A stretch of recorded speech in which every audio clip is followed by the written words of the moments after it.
સ્વાધ્યાય બે પ્રકરણ બે એટલે કે પ્રકરણ બે બહુપદીઓમાં પ્રેક્ટિસ બુક ની અંદર ખાલી જગ્યા પૂરો. હવે ખાલી જગ્યા પૂરો બધા એટલા સિરિયસલી લઈને કે નિયાળો તો બાજુવાળામાંથી જોઈને પૂરી નાખે. અંદર કીધું છે ખાલી જગ્યા પૂરો એટલે આપણે ગમે ત્યાંથી પૂરવાની. મોસ્ટલી એમસીક્યુમાં તમે આવું કરો છો એમાં, રાઈટ? ચલો હવે આપણી પાસે ત્રિઘાત બહુપદી છે. મને જણાવશો ત્રિઘાત બહુપદી કોને કહેવામાં આવે?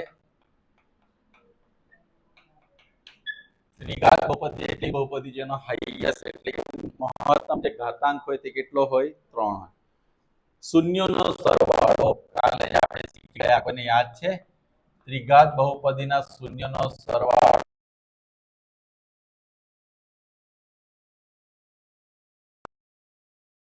તો જુઓ શૂન્ય સુરેખ બહુપદીના શૂન્ય માઇનસ b બાય a.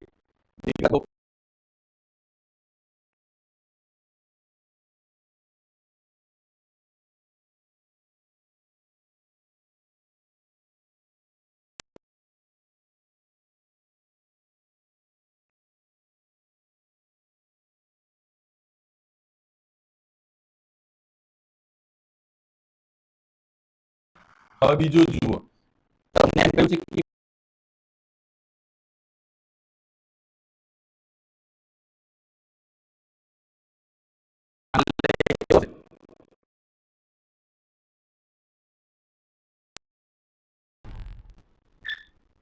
શું કહેવાય?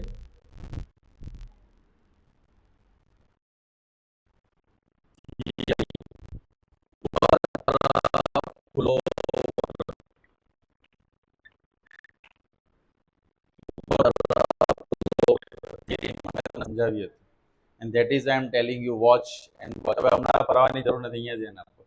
જ્યારે બે ઘાત હોય તો ઉપર તરફ ખુલ્લો વક્ર આવે.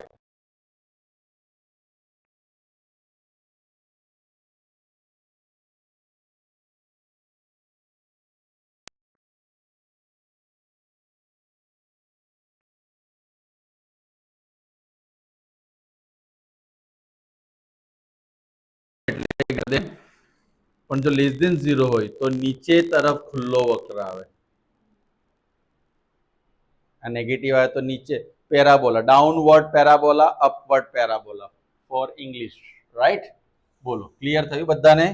હવે 3 નંબરની ફિલ ઇન ધ બ્લેન્ક્સ એટલે કે ખાલી જગ્યા. શું કહ્યું છે થર્ડમાં? પોલિનોમિયલ p of x x² minus 10x plus 21 ના શૂન્યનો ગુણાકાર આલ્ફા બીટા c upon, તો c કેટલા છે? 21/1 એટલે આન્સર શું આવ્યો? 20. આવે છે અંદર? જોઈ લો તો વેરીફાઈ. પછી ચાલુમાં મનુષ્ય માત્ર કોઈક વાર ભૂલને પાત્ર. આવી ગયું? Thank you. ચોથું, જો દ્વિઘાત બહુપદી p of x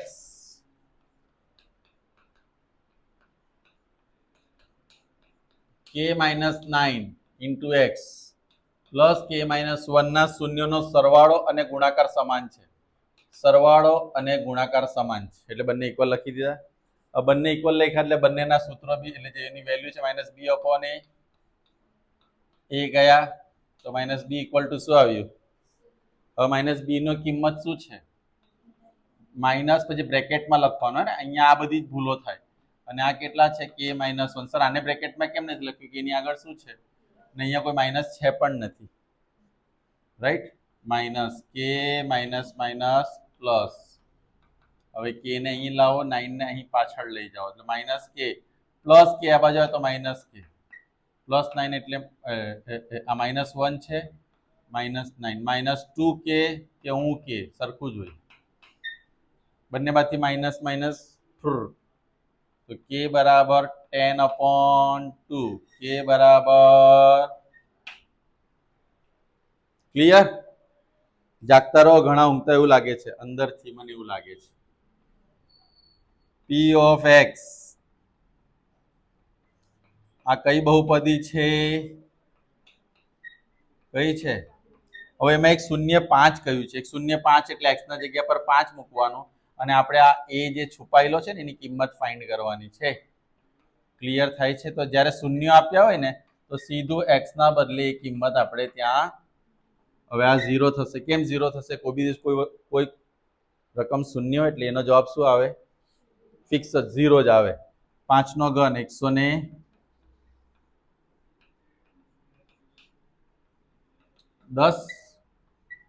125 માઇનસ 150.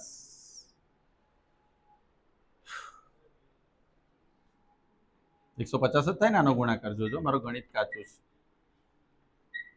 હવે 125 માઇનસ 150 એટલે -25. અહીંયા માઇનસ પ્લસમાં જ આખો ખેદ બદલાઈ જાય. આમાંથી આ જશે એટલે -15. ખ્યાલ આવ્યું? -15 ના બાજુ એટલે પ્લસ થઈ જાય. તો 5a બરાબર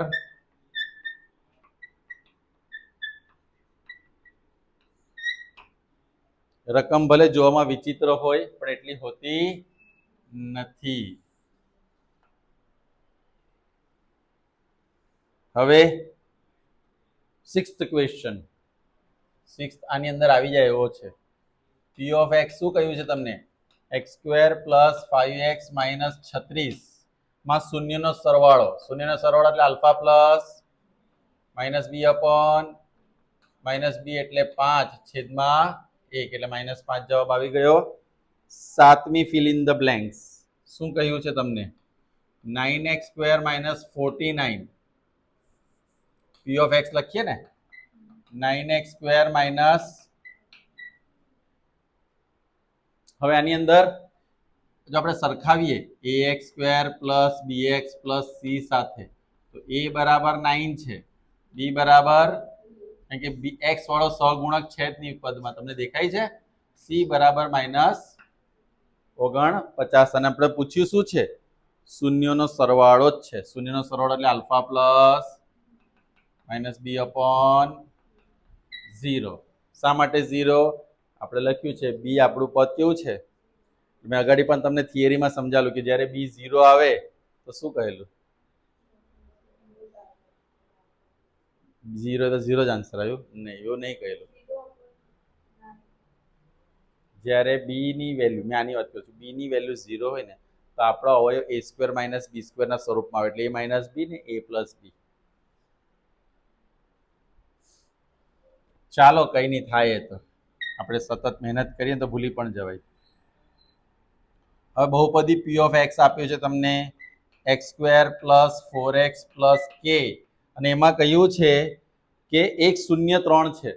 ક્યાં ગયો આપણી પાસે? આના જો 103 છે એટલે x ની જગ્યા પર શું મૂકી દઈશું આપણે? એટલે કોનો વર્ગ? 3 નો વર્ગ 4 × 3 + k. 3 નો વર્ગ કેટલો થશે? 9 4 તાલી 12 + k બરાબર, એટલે આના બદલે શું લખી દીધું આપણે? 12 + 9 21 + k બરાબર 0. k બરાબર -21. જોતા રહેજો. બરાબર છે? આવી ગયું? 9th ક્વેશ્ચન તમારે જાતે કરવાનો. એમાં -1 છે, રાઈટ? અહીંયા તમને કહ્યું છે કે p of x x³ 11x² 31x + k એમાં p -1 હોય એટલે -1 શૂન્ય હોય તો k શોધવાનું છે. આવડી જશે ને? હવે જુઓ, ડેન્જરસ ક્વેશ્ચન આવ્યો. p of x x² - 4x + 3 એના શૂન્ય કયા છે? આલ્ફા, અને તમારે ફાઇન્ડ કરવાનું છે α² પ્લસ, ચિંતા નહીં કરો બીકોઝ ચિંતા હતા મને α² + β² માં કઈ ખબર નથી પડતી, પણ મને એટલું ખબર છે, મને આલ્ફા પ્લસ બીટા ખબર છે. શું છે આપણી પાસે આલ્ફા પ્લસ બીટા? બોલો, આલ્ફા પ્લસ બીટા શું છે? -b upon a એટલે -4 છેદમાં a એટલે 1 અને આલ્ફા × બીટા પણ ખબર છે. શું છે? એટલે 3/1 એટલે 3 આવ્યું. અમારી પાસે એક સૂત્ર છે, alpha plus beta whole square બરાબર શું થાય? α² + β² + 2 આલ્ફા બીટા. આને મેં થોડું રીઅરેન્જ કર્યું.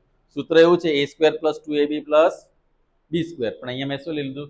a² + b² + 2ab. ખાલી આગળ પાછળ કર્યું. ક્લિયર થયું? હવે મારે આની જગ્યા પર શું છે? આલ્ફા પ્લસ બીટા કેટલા આવ્યા? આ બે મારી પાસે નથી તો એને છોડી દો. આલ્ફા અને બીટા છે આપણી પાસે 3. 4 × 4 = 16 એટલે 4 × 4 = 16. 3 દુ 6, 6 ને અહીંયા લઈ લો, 16 માઇનસ 6,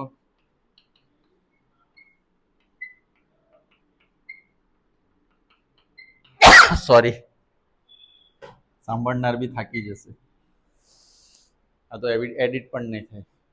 આલ્ફા સ્ક્વેર પ્લસ, કદાચ એ બી ફેમસ થઈ જાય, alpha square plus beta square કેટલા થયા? 10 * 10 કે 10 * 10. આ તમારો પ્રશ્ન નંબર કયો પત્યો? 13. હવે પ્રશ્ન 13 પછી છે ને પ્રશ્ન 14 ની અંદર 14 દાખલા છે, એટલે પહેલા પ્રશ્ન 15 કરાવી દઉં છું, એમાં ઓછા છે. ક્વેશ્ચન કયો કરાવી દઈએ? 15, હે ને? એટલે આપણું શું છે પત્તો, એમાં તમને કીધું છે કે એક શબ્દમાં કે એમાં આન્સર લખવાના છે. 6x - 2x² + 7 એનો આલેખ કેવો હશે? ચલો આનો જવાબ તો તમને આવડવો જોઈએ. આનો આલેખ કેવો હશે વિચારીને કહો. મેં તમને અહીંયા સમજણ આપેલી. પહેલા તો છે ને મારે આને રીઅરેન્જ કરવું પડશે, તમારી માહિતી માટે જણાવી દઉં. કારણ કે રીઅરેન્જ ના એમ તો ડાયરેક્ટ આવડવું જોઈએ, પણ -2 આલેખ કેવો આવશે? નીચે તરફ ખુલ્લો વક્ર, ડાઉનવર્ડ પેરાબોલા. શા માટે? -x² નો સહગુણક જ્યારે ઋણ હોય ને નીચે તરફ અને પ્લસ હોય તો ક્લિયર. આમાં શું આવશે? ઉપર તરફ નહીં, સોરી, નીચે તરફ કેવો વક્ર?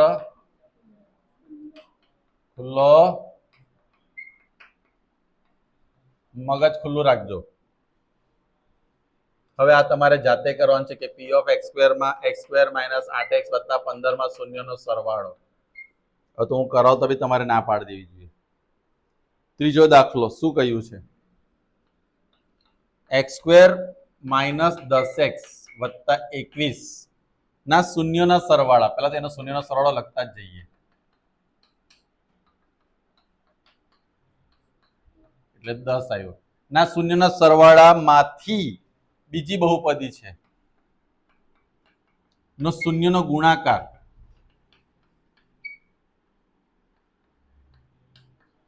એટલે માઇનસ. આ શૂન્યના સરવાળામાંથી આ બાદ કરવાનું છે, એવું કહ્યું છે ને. શૂન્યના સરવાળામાંથી બહુપદી x² - x - 20 ના શૂન્યનો ગુણાકાર બાદ કરવાથી શું થાય? તો શૂન્યનો સરવાળો આ છે, એમાંથી બાદ કરવાનું છે. શું બાદ કરવાનું છે? માઇનસ. આપણે લખીએ આલ્ફા પ્લસ બીટામાંથી આલ્ફા * બીટા માઇનસ કરવાનું છે. તો આલ્ફા પ્લસ બીટા આપણી પાસે 10 છે અને આ કેટલા છે? -20 છે. Is it or is it not? બરાબર છે ને? એટલે છે ઇઝી ક્વેશ્ચન, પણ તમને થોડો કન્ફ્યુઝન નાખ્યું છે. હવે ચોથી અહીંયા ગ્રાફ આપ્યો છે, જુઓ. એ ગ્રાફ આ રીતે છે, અહીંયા લખ્યું છે y = p(x). હવે અહીંયા શું કહ્યું છે તમને? px ના શૂન્યોની સંખ્યા કેટલી?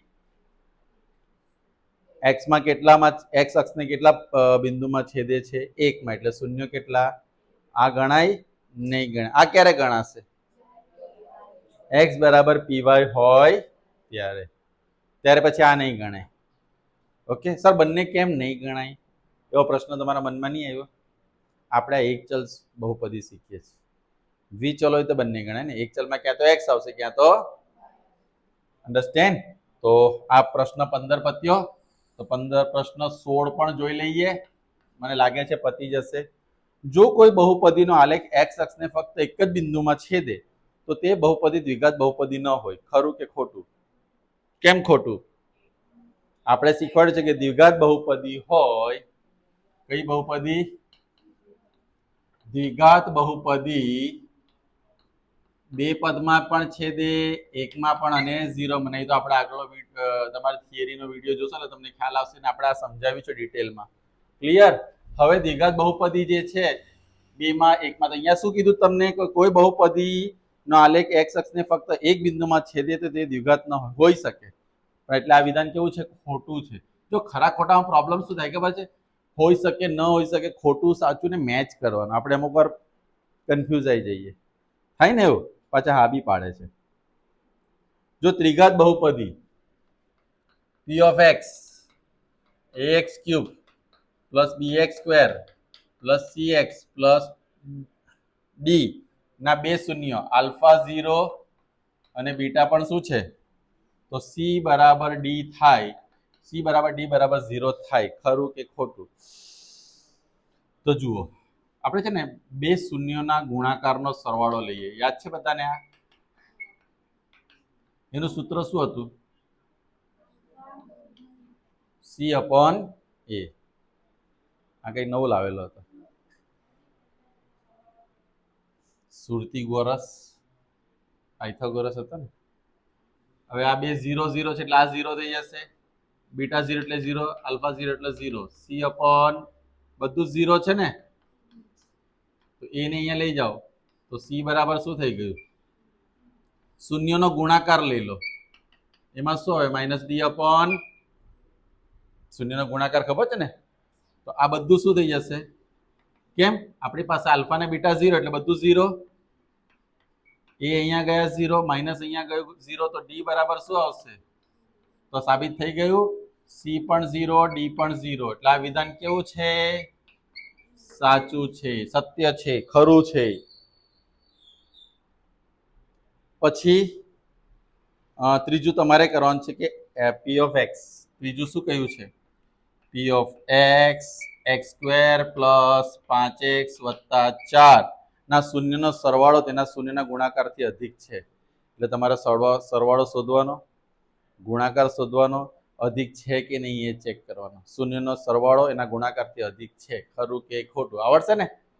પાક્કું? હા. હવે જુઓ, સરસ મજાનો દાખલો છે. ચોથો, પી ઓફ એક્સ એક્સ નો ઘન માઇનસ એક્સ ના શૂન્યની સંખ્યા 3 છે. ખરું કે ખોટું? ખરું પણ છે. ઘાત કેટલા છે? એટલે 3 તો હોઈ શકે ને. શૂન્ય 3 જ છે એવું નથી કીધું, 3 છે. બરાબર છે, જોઈ લો. ટ્રુ? હા, પણ એમ કે ખાલી 3 જ હોઈ શકે તો ખોટું, કારણ કે 3 પણ હોય. નેક્સ્ટ, પાંચમો ક્વેશ્ચન. વર્ગમૂળ 3x વત્તા 5 એ સુરેખ બહુપદી છે. સાચું કે ખોટું? સુરેખ બહુપદી માટે વેરિયેબલ જુઓ, એનો હાઈએસ્ટ ઘાત કેટલો છે? 1 છે, એટલે સુરેખ જ કહેવાય. આ વિધાન કેવું છે? ખરું છે. કેવું છે? છઠ્ઠો દાખલો, મોસ્ટ ઇમ્પોર્ટન્ટ. મેં આ તમને શીખવાડેલું. n ઘાત વાળી જે બહુપદી હોય, n ઘાત વાળી બહુપદીનો મહત્તમ ઘાત n+1 આવે. ખરું કે ખોટું? બોલો. આ થિયરી આપણે જોઈ ગયેલા. ચાલો, કોઈ બહુપદીનો ઘાત 3 છે તો એના શૂન્ય 4 હોઈ શકે?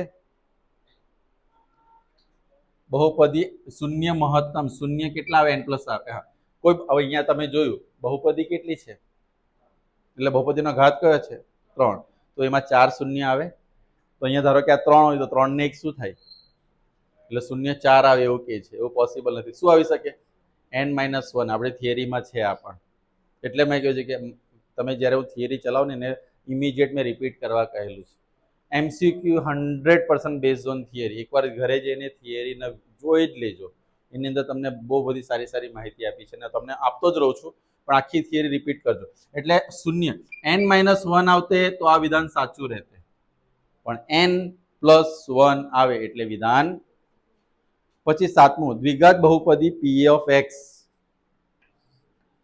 પી of x x square plus x ના અને વાસ્તવિક શૂન્ય 2 છે.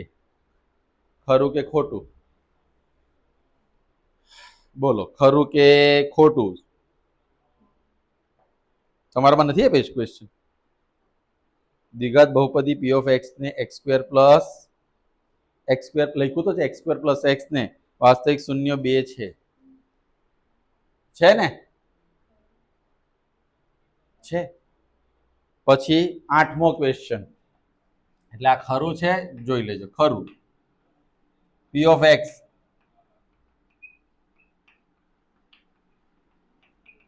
આના શૂન્યનો સરવાળો, પહેલા શૂન્યનો સરવાળો આપણે શોધી નાખીએ. પછી એમણે જવાબ આપ્યો છે 5/3. આપણો જવાબ શું આવે છે? -5/3. એમણે શું આપ્યું છે? તો આ વિધાન કેવું છે? ખોટું છે, અસત્ય છે. પાક્કું? તો આ તમારો કયો પ્રશ્ન પતી ગયો? 15 અને 16. ચાલો તો વાર્તા પૂરી.